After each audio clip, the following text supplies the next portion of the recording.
सरस्वती नमस्तुभ्यं वरदे कामरूपिणी विद्यारंभं करिष्यामि सिद्धिर्भवतु मे सदा। नमस्कार, स्वागत है आपके जाने से पहचाने से YouTube चैनल बोले तो संस्कृत चंद्रा पर। मेरे दोस्तों, मेरे प्यारों, मेरे भावी शिक्षक और शिक्षिकाओं, आशा है विश्वास आप होंगे स्वस्थ, आप होंगे मस्त और कर रहे होंगे आप अपने एग्जाम की तैयारी। तो चलते हैं, शुरुआत करते हैं। बहुत बहुत स्वागत है संस्कृत चंद्रा के ऑनलाइन प्लेटफॉर्म पर। मेरे दोस्तों, अगर आपने अभी सब्सक्राइब नहीं किया तो प्लीज संस्कृत चंद्रा टाइप करके YouTube चैनल पर जाकर आप हमारे चैनल को लाइक, सब्सक्राइब और शेयर कर दीजिएगा। इससे आपका फायदा बस यही इतना होगा कि अगर आप संस्कृत के लिए परेशान, सरल से सरल भाषा में, संस्कृत बिल्कुल सरल भाषा में आपको हम समझाने का प्रयास करते हैं। एकदम कोशिश करूंगा कि आपको पूर्ण रूप से यही क्लास में ही समझ आ जाए। तो हालांकि इसको देखने के लिए, समझने एक बार तो हमारे चैनल पे आपको आना ही पड़ेगा। बस थोड़ा सा आपसे यही प्रार्थना है कि इस चैनल को अपने दोस्तों का, अपने मित्रों तक जिनको आवश्यकता है, तो तैयारी करें। सी टेट लिखा है for all TET, C TET, S TET, TGT, PGT की तैयारी करें संस्कृत भाषाओं को लेकर, बिल्कुल हमारा चैनल ज्वाइन कर सकते हैं। बहुत बहुत स्वागत है। तो ज्यादा देरी न करते हुए बस इतना है, इस संस्कृत चंद्रा के ऑनलाइन प्लेटफॉर्म को सब्सक्राइब करना मत भूलिएगा। चलते हैं आगे जी। तो चलते हैं, शुरू करते हैं। एक बहुत प्यारा सा अच्छा सा श्लोक आज आपको संस्कृत चंद्रा के मोटिवेशनल से आपको मिलेगा, प्राप्त होगा। ये है मेरा YouTube चैनल, सब्सक्राइब करना है। क्या नाम क्या है? संस्कृत चंद्रा। ये आपको टाइप करके आपको ढूंढ लेना है और यही आपको ये वाली बटन जो ऐसे बनी रहती है जी, इसको क्लिक करके ये बिल बजा देनी है ताकि हम कोई भी क्लास लें, अपलोड हो, लाइव हो, आप तक प्रेषित हो जाए, आप आराम से देख सकें। चलते हैं। तो ये कुछ लाइनें हैं कि कहते हैं कि आलसस्य कुतो विद्या अविद्यस्य कुतो धनम अधनस्य कुतो मित्रम अमित्रस्य कुतः सुखम। कहते हैं कि आलस्य कुतो विद्या, अगर आपके पास आलस्यता है तो विद्या कुतो मतलब कहां, और अविद्यस्य कुतो धनम, जब विद्या नहीं है तो भैया धन नहीं मिलेगा। जिसके लिए आप तैयारी कर रहे हैं, लगे हैं, धन के लिए तो लगे ना जी। तो और जब धन नहीं होगा, कहते हैं अधनस्य कुतो मित्रम, जिसके पास धन नहीं है उसके पास मित्र कहां, मित्र नहीं बनते भैया। अगर आपके पास धन नहीं होगा, आपसे बढ़िया कौन जानता होगा। और जब आपके जीवन में मित्र ना हो तो कहते हैं कि अमित्रस्य कुतो सुखम, जब मित्र नहीं तो जीवन में सुख शांति कहां है। बिना मित्र के जीवन में सुख नहीं है। तो ये आपकी लाइनें हैं कि आप जीवन में सबका सार क्या है भैया? आलस्य कुतो विद्या, आलस को त्यागी फिर विद्या प्राप्त होगी। जब विद्या प्राप्त होगी तब धन होगा, और जब धन होगा तभी आपके मित्र बनेंगे, और जब मित्र होंगे तो जीवन में सुख खुशियां ही आपको प्राप्त होंगी। तो चलते हैं, इसी मोटिवेशनल लाइन के साथ करते हैं आपकी संस्कृत चंद्रा के YouTube चैनल पर आपकी क्लास की शुरुआत। जैसा कि आज हमको पढ़ना है, अभी तक हम लोगों ने क्या पढ़ लिया है? बोले बोले का पढ़ लिया है? हम लोगों ने पढ़ लिया है अभी तक हम लोगों ने कुछ नहीं, केवल माहेश्वर सूत्र और प्रत्याहार पढ़ा है। देखो, इसलिए भी जरूरी था क्योंकि जब आप माहेश्वर सूत्र और प्रत्याहार पढ़ लेते हो तभी आप इस लायक होते हो, जैसा कि आपने थंबनेल में भी पीछे देखा था कि वर्ण विचार पढ़ना है। क्या पढ़ना है जी? वर्ण विचार आपको पढ़ना है। इसके लिए आपको वर्ण विचार में, पहले हम वर्ण का विचार तभी कर पाएंगे जब हम माहेश्वर सूत्र और आपका प्रत्याहार बढ़िया से अच्छी तरीके से जान पाएंगे, समझ पाएंगे। तो चलते हैं, बिना देरी किए हुए आपकी क्लास की शुरुआत हम कर देते हैं, शुभारंभ कर देते हैं। और आ जाइए, स्वीकारिए। जब हम बात करते हैं किसकी? वर्ण की। किसकी जी? वर्ण की। वर्ण की आप बात करते हो, वर्ण, या इसी को संस्कृत में भी और भी कुछ नाम से, चाहे बोलो चाहे अक्षर बोलो, ठीक है जी। चाहे वर्ण बोलोगे चाहे अक्षर बोलोगे, चीज एक ही होती है, वर्ण या अक्षर। पहली बात आती है, कहते किसे हैं जी? वर्ण या अक्षर होता क्या है, किसे कहते हैं? तो इसके लिए बहुत सुंदर सी, जानते सब हैं लेकिन क्या है, संस्कृत भाषा है भाई साहब। तो संस्कृत भाषा है तो भाषा में काम करना पड़ेगा। इसे यहां लिखते हैं हम क्या? ना, एक संस्कृत में लाइन आती है, ना क्षरति अक्षरः, ना क्षरति अक्षरः। और एक चीज हमेशा ध्यान देना, आपको इस सारी पीडीएफ आपके संस्कृत चंद्रा के टेलीग्राम चैनल पर हमेशा प्राप्त हो जाती है। संस्कृत चंद्रा के टेलीग्राम चैनल पर आपको यह प्राप्त हो जाएगी, इसलिए बिना देरी किए हुए, है ना जी, बिना देरी किए हुए आप हमारा संस्कृत चंद्रा का टेलीग्राम चैनल और यूट्यूब चैनल दोनों आप ज्वाइन कर सकते हैं।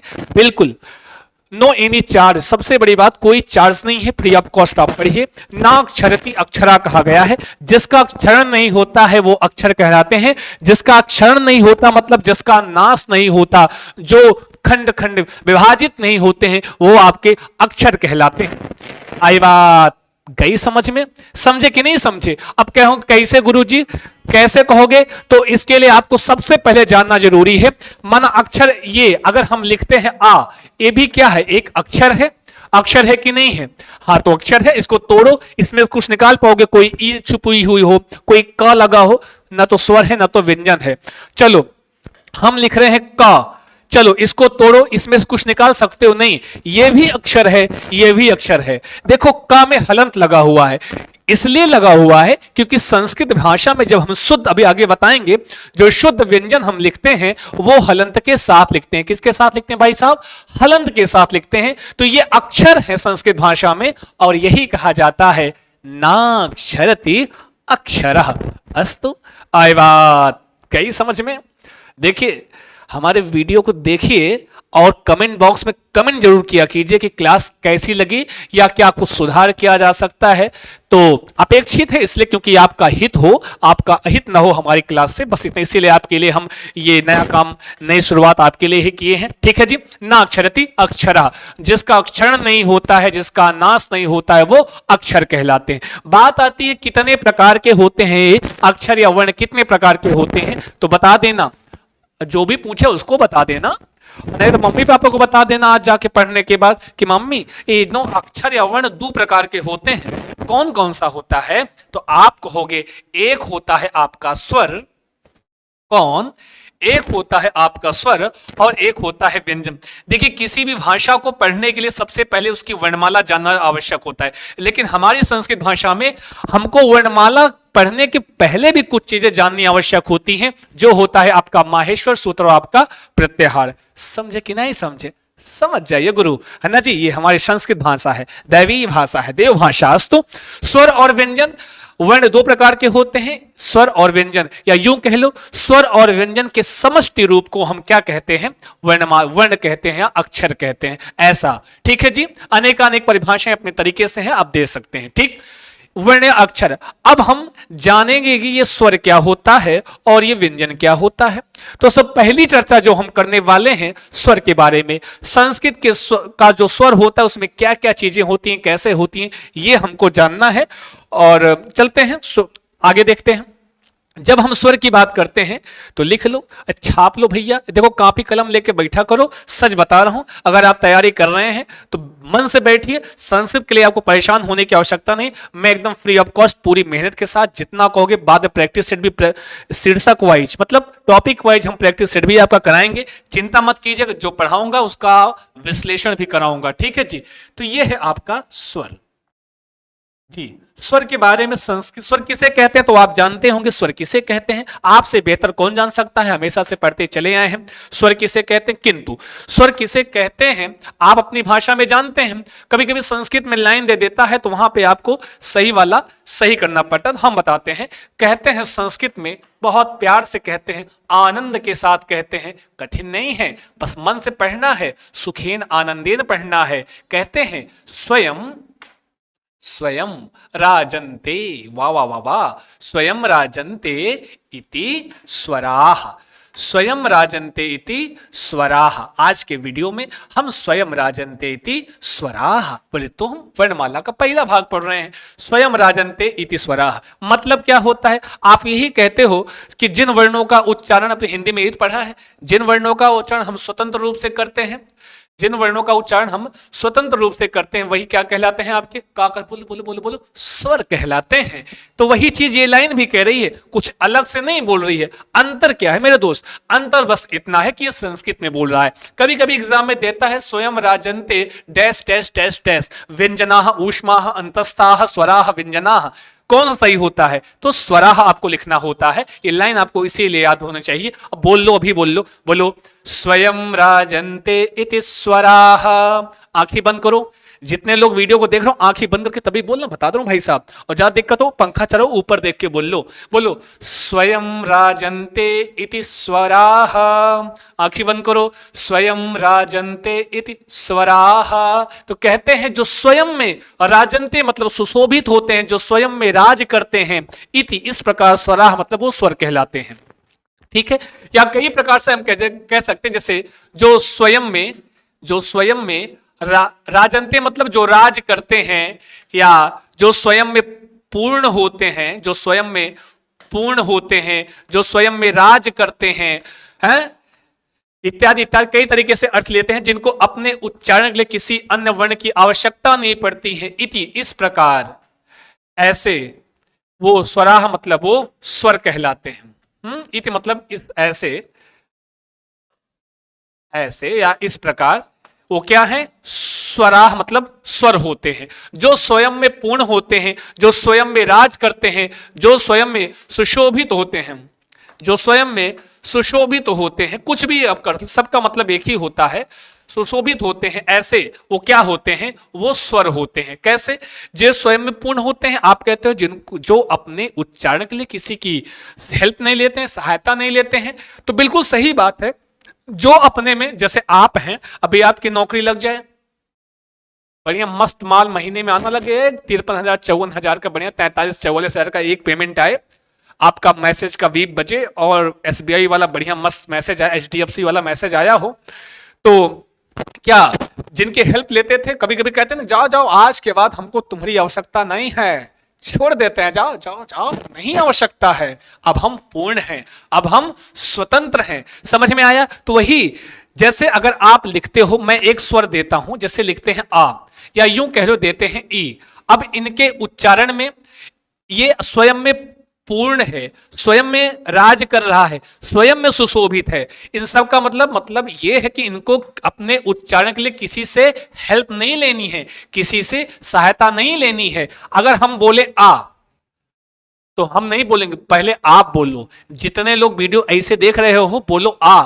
बोलो नहीं पढ़ाएंगे हम, पहले बोल लो आ, बोलो बोलो जल्दी, हाँ तो आप बोल लिए ना जी। अब उस आ को बोलने में आपने देखा होगा कौनो प्रकार की ई सहायता कर रही है आ के उच्चारण में, नहीं कर रही है। क्या कौनो प्रकार का आके इसमें सहायता कर रहा है आ के उच्चारण में, नहीं कर रहा है। क्यों, क्योंकि ये स्वयं में पूर्ण है, स्वयं में राज कर रहा है। समझ में आया, आई बात गई समझ में। इसलिए ये क्या है, ये आपका एक स्वर है। ऐसे ही ई है, ई में कोई आ हेल्प नहीं कर रहा है, कोई उ हेल्प नहीं कर रहा है, कोई का कोई खा, न तो स्वर न तो व्यंजन, ये भी क्या है आपका स्वर है। समझे ना जी, ये क्या है आपका स्वर कहलाता है। ये रही स्वर की परिभाषा, जो स्वयं में पूर्ण होते हैं, जो स्वयं में राज करते हैं, जो स्वयं में सुशोभित होते हैं, जिनको अपने उच्चारण के लिए किसी और की आवश्यकता नहीं होती है, जो स्वतंत्र होते हैं, कैसे भी कह लो, वो क्या है, स्वयं राजन्ते इति स्वराः है। समझे कि नहीं समझे। अच्छा, कभी कभी पूछता है स्वर का दूसरा नाम बताओ जरा, तो बताओ बताओ बताओ, तब आप कहते हैं क्या, अच। क्या बोलते हैं जी, स्वर का दूसरा नाम पूछता है तो क्या बोलते हो, आप बोलते हो अच। अच क्यों कहा गया इनको, क्यों इनको अच नाम दिया गया, क्योंकि संस्कृत भाषा में, संस्कृत व्याकरण में जो स्वर की व्यवस्था है, जो स्वर वर्णों की व्यवस्था है, वो हम अच प्रत्याहार पढ़ा है आपने ना, प्रत्याहार पढ़ लिया। तो अच प्रत्याहार के अंतर्गत इसीलिए प्रत्याहार पढ़ना आवश्यक था, क्योंकि यहां हम अच बोलते तो आपको समझने में कठिनाई होती। अगर आप भी इस वीडियो को देख रहे हो, इसके जस्ट पहले वाली वीडियो हमारी है प्रत्याहार की, और तो प्रत्याहार वाली वीडियो देखकर तब इसको पढ़ेगा तो ज्यादा मजा आएगा और अच्छे समझ में आएगा। समझ में आया। तो आगे देख लेते हैं अच क्यों कहा गया। क्योंकि संस्कृत भाषा में मैंने कहा था, समझाया था कि स्वर और व्यंजन की व्यवस्था माहेश्वर सूत्रों में है। स्वर और व्यंजन की व्यवस्था किसमें है, माहेश्वर सूत्रों में है। जैसे शुरुआत के जो 4 सूत्र हुआ करते हैं, जैसे ऐ उड़, लिख लेते हैं, ऐ उड़, री लिक, ए ओंग, उसके बाद क्या है ऐ औच। शुरू के 4 सूत्र है ना जी। और सूत्रों का क्रम, जब भी माहेश्वर सूत्र याद करना, सूत्रों का क्रम आपका एकदम क्रमबद्ध तरीके से याद करना, तभी आपका काम बन पाएगा, अन्यथा आपके प्रत्याहार गलत हो जाएंगे। जब प्रत्याहार गलत हो जाएंगे तो आपके क्वेश्चन गलत हो जाएंगे। तो ये सारे क्या है, इस शुरुआत के आपके 4 सूत्र हैं, जहां हम प्रत्याहार का नियम है बनाने का, आदि वर्ण लेते हैं, इत संज्ञक वर्ण लेते हैं, दोनों को जोड़ देते हैं, प्रत्याहार बन जाता है। तो यहां पर हमने आदि वर्ण के रूप में क्या लिया है, आ लिया है। इत संज्ञक के रूप में हमने यहां पे चा लिया है, दोनों को जोड़ दिया है, क्या बन गया, अच प्रत्याहार। अब अच प्रत्याहार, अच इसने नाम रखा गया कि अब अच प्रत्याहार में जितने भी वर्ण आएंगे उन समस्त वर्णों को क्या कहा जाएगा, बोले तो स्वर कहा जाएगा। क्या बोला जाएगा, उन सारे के सारे वर्णों को हम स्वर नाम से पुकारेंगे, उनको हम स्वर बोलते हैं। इसीलिए जब कभी आपसे आपके एग्जाम में पूछे स्वर का अपर नाम, स्वर का दूसरा नाम, तब आपको क्या बताना है जी, तब आपको अच बताना है। समझ में आया। अब देखते हैं, फिर बात आती है, जब आप स्वर जान लिए, स्वर का दूसरा नाम जान लिए, तब आपके एग्जाम में पूछता है हाउ मेनी स्वरा बोले तो स्वर कितने होते हैं, तो आप वही सांवरिया वाला मत बता देना, सारे गामा पाधानी, नाट सारे गामा पाधानी, बोले तो कौन, बोले तो ये वाले स्वर, पाणिनि वाले स्वर। समझ में आया। तो पाणिनि वाले स्वर कुछ ऐसे हैं, बोले तो कैसे हैं, बोले तो ऐसे हैं। गिन लो जो वर्ण आएंगे, गिनो, आ ई उ, इत संज्ञक वर्णों को गिनते नहीं है तो इनको गिनेंगे नहीं, बाकी सारे वर्ण आ जाएंगे। तो लिख लो, आ ई उ, फिर री, ली, ए ओ,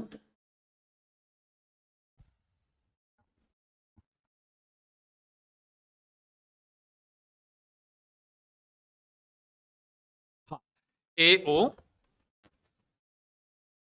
ऐ और औ, बराबर 9। याद रखना, बराबर 9। संस्कृत भाषा में कितने स्वर होते हैं, बताओ बताओ। अब तो देख के बताओ कितने होते हैं, तब आप कहोगे। संस्कृत भाषा में जो स्वरों की संख्या होती है वो होती है कितनी, वो होती है 9। हिंदी में होता होगा 11, 12, 13, 11.5, 12.5, 13.5, जो नो होता हो, लेकिन हमारी संस्कृत में हाउ मेनी स्वरा, जब भी पूछे, जैसे पूछे, घर में मम्मी पूछ लें, बाहर पापा पूछ लें, है ना जी, जो भी पूछे, भाई बहन, आपका शिक्षक पूछ ले, है ना जी, समझे में, आपके बगल वाला फार्चून की दुकान वाला पूछ ले स्वरों की संख्या कितनी संस्कृत भाषा में, तब आपको उस फार्चून की दुकान वाले को क्या बताना है, तो बोल देना भैया देखो संस्कृत में 9 स्वर होता है, हिंदी में 11 होता होगा, अहम न जानामि अस्तु, लेकिन संस्कृत में स्वरों की संख्या 9। कैसे याद करोगे मेरे बंधु, बोलो बोलो। बोलना है, कसम रखा देते हैं, बता दे रहा हूं, हमारे साथ आपको बोलना है और बोलेंगे जरूर। जो भी वीडियो को देख रहा है बोलो, बोलो आ, अरे बोलो बोलो बोलो, आ ई उ री ली ए ओ ऐ औ, बराबर 9। आओ 9, कितना बढ़िया है, आओ 9। ए आ ई उ री ली ए ओ ऐ औ 9। ये 9 आपके क्या है, 9 आपके स्वर होते हैं। अब याद रखना, पहला ऑप्शन आपके एग्जाम में 11 देगा, लेकिन हिंदी वालों भूल जाना थोड़ी देर के लिए, संस्कृत भी याद रखना कि संस्कृत में 9, हिंदी में 11। ठीक है जी।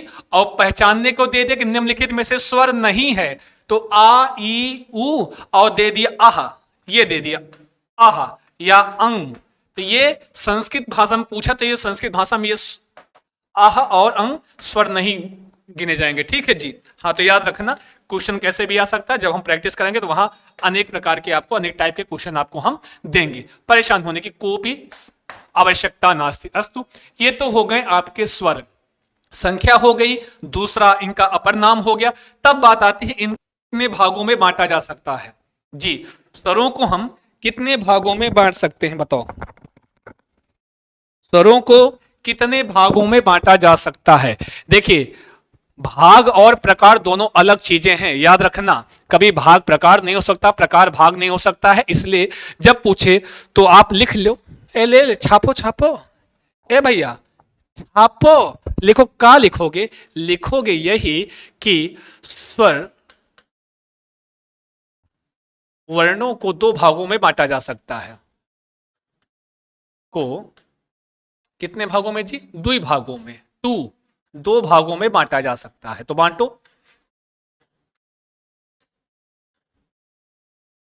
बांटते हैं समझने की दृष्टि से, जानने के बांटते हैं। तो वो कौन कौन से हैं द्विभाग? तो छाप तो जल्दी जल्दी।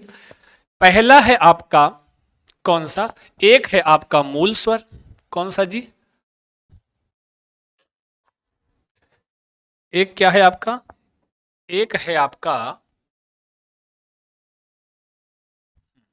एक क्या है आपका? मूल स्वर।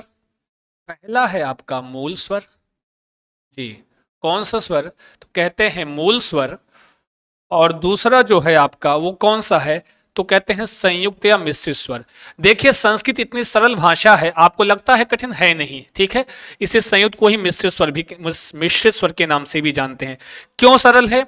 इसलिए यहां एक बार तैयार करोगे आगे का कार्य हो जाता है, ठीक है जी। आपने 9 स्वर याद किया है, अब स्वर में कुछ भी पढ़ लो, स्वर में कुछ भी पढ़ लेंगे तो टेंशन लेने की आवश्यकता नहीं, सब इन्हीं 9 स्वरों से ही कार्य हमारा होना है।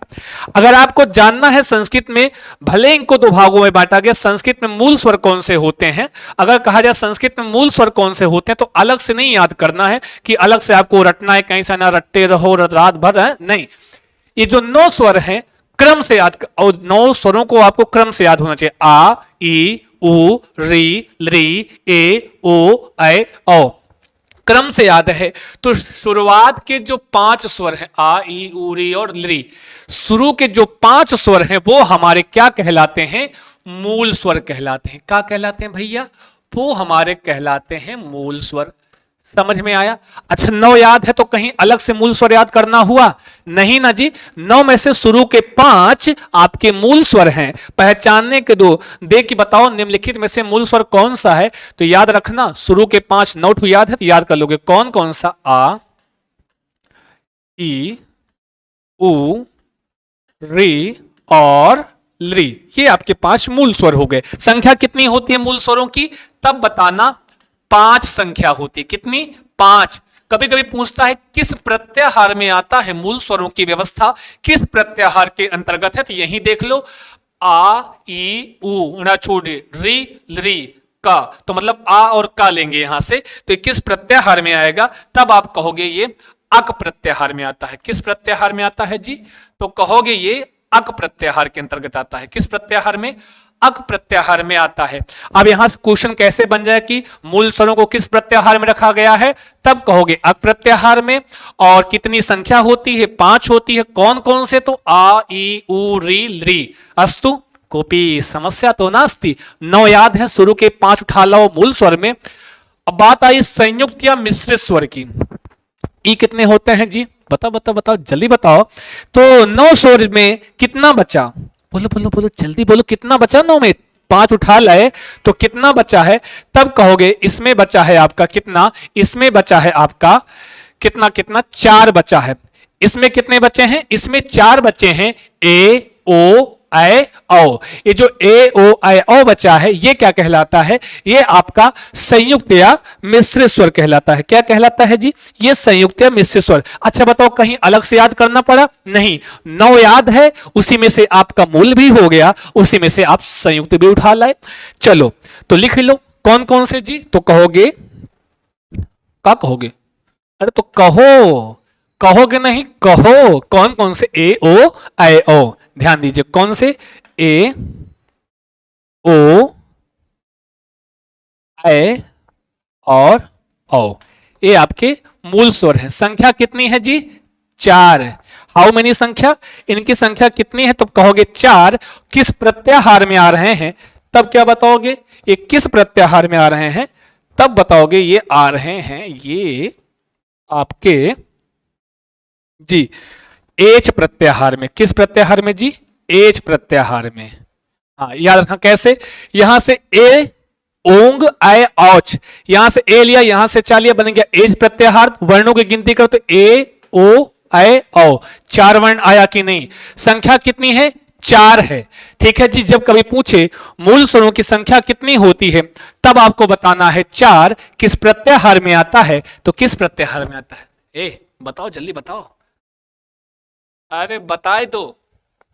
एच प्रत्याहार में आता है। किस में आता है जी? एच प्रत्याहार में आता है। आई बात गई समझ में। और कारण काहेले इनको संयुक्त या मिश्रित स्वर कहा गया है, ये भी जान लो। किस कारण से इनको संयुक्त या मिश्रित स्वर कहा गया, ये भी कारण भी जान ले। कारण यही है कि ये जो ए है, इसमें 2 स्वर समाहित हैं। कौन कौन से? इसमें 2 स्वर समाहित हैं। एक तो आपका कौन कौन सा? आ प्लस ई। आ प्लस ई क्या होता है? ए। आ और ई का ये मिश्रण है, का संयुक्त रूप है, तब ए बनता है। इसलिए इस ए को हम संयुक्त या मिश्रित स्वर कहते हैं। ओ, इसको आ प्लस उ, क्या है ये है आ प्लस उ। ये आ और उ के मिश्रण से बनता है, कि संयोजन से बनता है, इसलिए इसको हम संयुक्त या ओ को संयुक्त या मिश्रित स्वर के नाम से जानते हैं। ए, इसको क्या बोलते हैं जी? आ प्लस ए। ये क्या है? आ प्लस ए। ये 2 वर्णों के संयोजन से बन रहा है स्वर, इसलिए इसको हम संयुक्त या मिश्रित स्वर। लास्ट है औ, तो इसको हम कहते हैं आ प्लस ओ। ठीक है ना जी?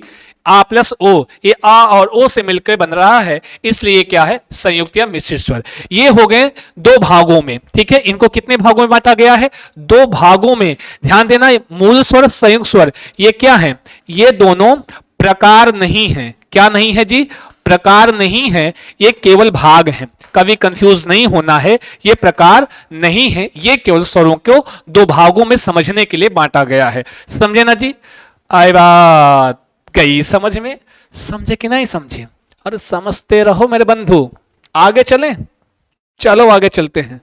देखिए, कभी संस्कृत को बहुत हवा समझ के सीरियस लेके मत पढ़ना भैया। एकदम सुखेन आनंदेन, एकदम बेड ओड एकदम बिछा के, एकदम बेहतर, एकदम लेट ओट के आराम से पढ़ना। चिंता नहीं करना है, डरना नहीं है, बस कुल मिला के। अस्तु अग्रे चलामः। आगे चलें? चलो आगे चलते हैं, आगे चलते हैं फटाफट जी।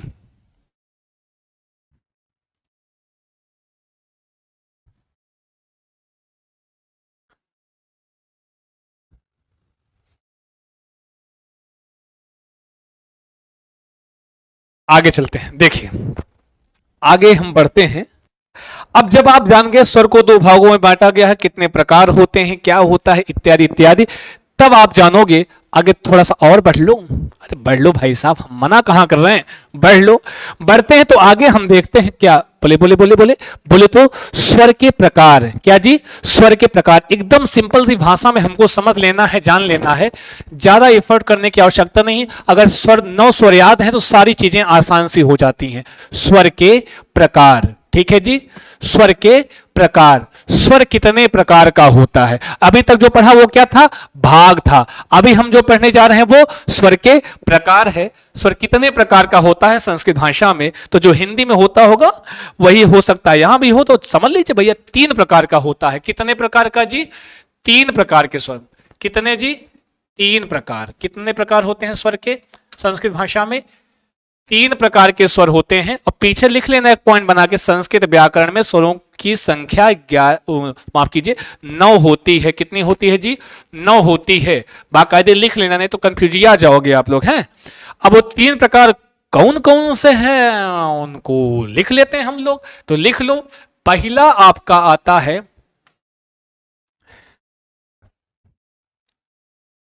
कौन सा? ह्रस्व स्वर। एक है आपका कौन सा बोले बोले बोले तो आपका एक है ह्रस्व स्वर जी। कौन सा? एक है आपका ह्रस्व स्वर, एक है दूसरा है आपका दीर्घ स्वर,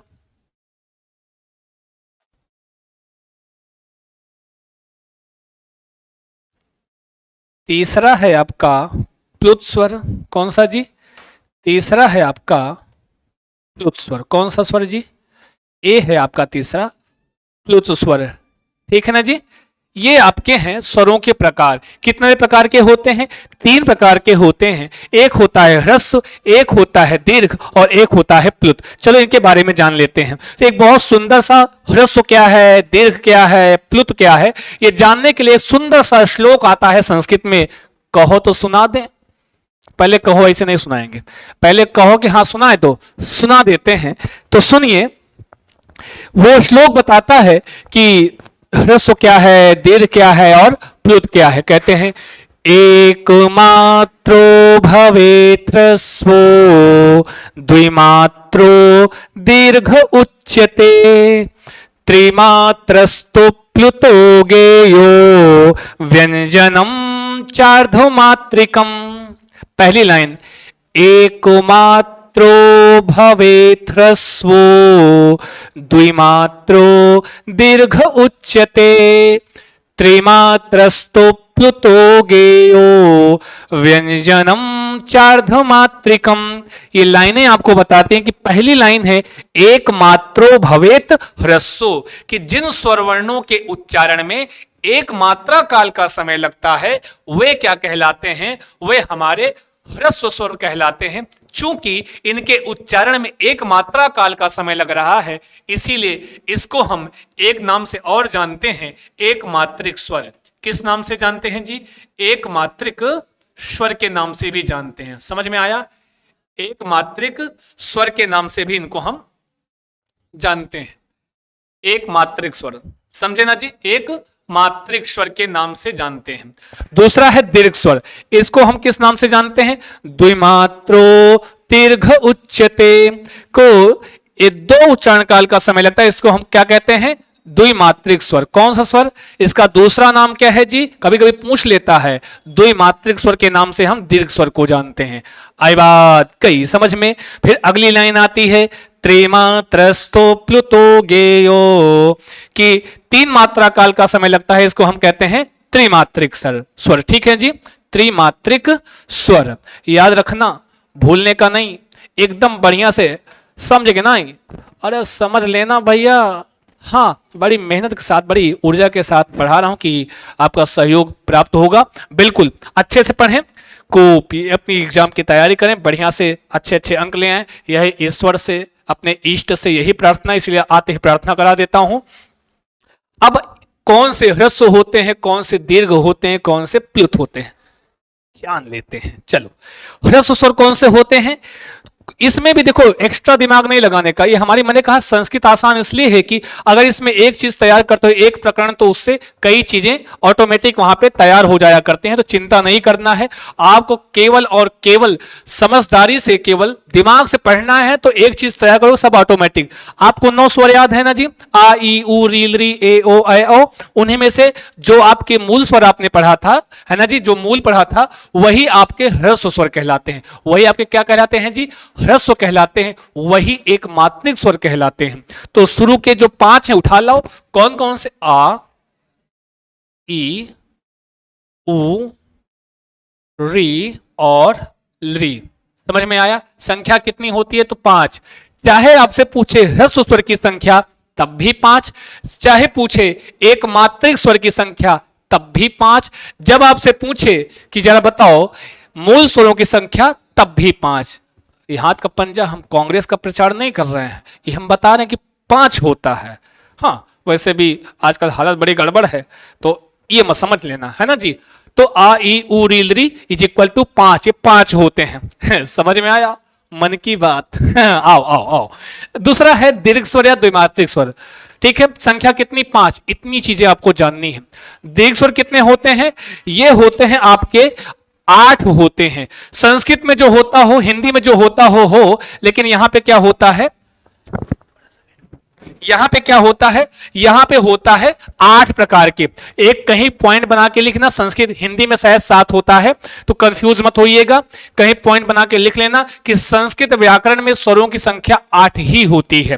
ठीक है, और 8 कैसे याद करोगे? कहीं बड़ा कठिन होता है, बड़ा बता रहे हैं 8 होती है, 8 होती है, कैसे याद करोगे? बहुत अच्छा तरीका है। मैंने कहा यहां का थोड़ा प्रयोग करोगे, रटने की आवश्यकता आपको नहीं पड़ेगी। समझे ना जी? जैसे क्या करना है, जो 5 आपने ह्रस्व स्वर पढ़ा है, उन 5 में शुरू के जो चार हैं, ह्रस्व स्वर जो शुरू के चार हैं उनका दीर्घ बना लो। जैसे आ का दीर्घ बना लो, दीर्घ आ हो गया, ठीक।